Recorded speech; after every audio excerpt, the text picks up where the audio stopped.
welcome to BetID. Today I'm going to talk about the transitive verb prefix D. So in the preceding video, we've learned how to prefix a verb. Oh, nakal! Aish! Turun. Sorry. So in the preceding video, we have learned how to prefix. Oh God! Hey, turun! Astaga! Okay, sorry. Okay, so in the preceding video, we've learned how to prefix a verb to become transitive verb with prefix meng.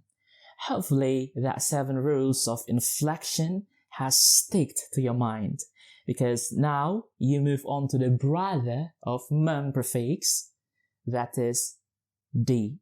Actually, they have many brothers and sisters left. They are one big family of affixes in Indonesian. Well, we will get to know more about them later. But now let's just focus on D prefix. So, what's the difference between meng and D? Meng is to form a transitive verb in an active sentence, whilst D is to form a transitive verb in a passive sentence. But what I forgot to tell you in the preceding video is there are one main rule before we can add a prefix onto a stem. This one main rule is the stem has to be a transitive verb. If the stem is not a transitive verb, you have to transform it first to transitive verb by adding derivational suffix kan or e. Okay, what is that? Let's make it simple by looking at these examples. I go down the stairs. Saya turun tangga. Is it the correct sentence? No, it's grammatically not correct. The correct sentence is Saya menuruni tangga. But it doesn't exist in the 7 rules before about the meng prefix. Sorry, mate. Again, we have our own rules called derivational suffix. So, saya menuruni tangga. What is the stem here? It is turun, right? Again, before you can add a prefix to the stem must be a transitive verb. But turun, it is a verb, of course, but it is an intransitive verb, intransitive stem. For you who are not aware of what is transitive verb and intransitive verb, head over to my video where I talk about it. Click the link down below.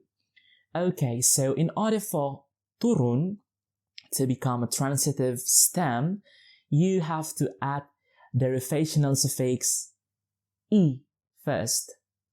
Turun, turuni. And then you can add the prefix meng and it becomes menuruni. So there is a stem that should be added with e, the derivational suffix, whilst other should be added with kan suffix. They are not interchangeable. Okay, we'll talk about it later. Now focus on this sentence. I do the homework. Saya mengerjakan PR. Kerja, kerjakan, mengerjakan. So it is menuruni and mengerjakan, because the other way around, menurunkan and mengerjai, okay, stop you cat. Mengerjai have completely different meaning. We talk about that later. So, back to the main topic, D is used to form a passive sentence. I receive a letter. A letter is received by me. Aku menerima sebuah surat. Sebuah surat diterima olehku. So, to form a passive sentence in Indonesian, you have to use the prefix D, and thank God so much. It's there. It's done. So this D prefix doesn't have any rules like the meng prefix. So you just need to add this D prefix onto the stem. Again, if the stem is not a transitive verb, you have to transform it first. The rule that you have to remember is you should always add the particle oleh before the object. Aku membuat sebuah kue. Sebuah kue dibuat olehku. Aku mengenal kamu.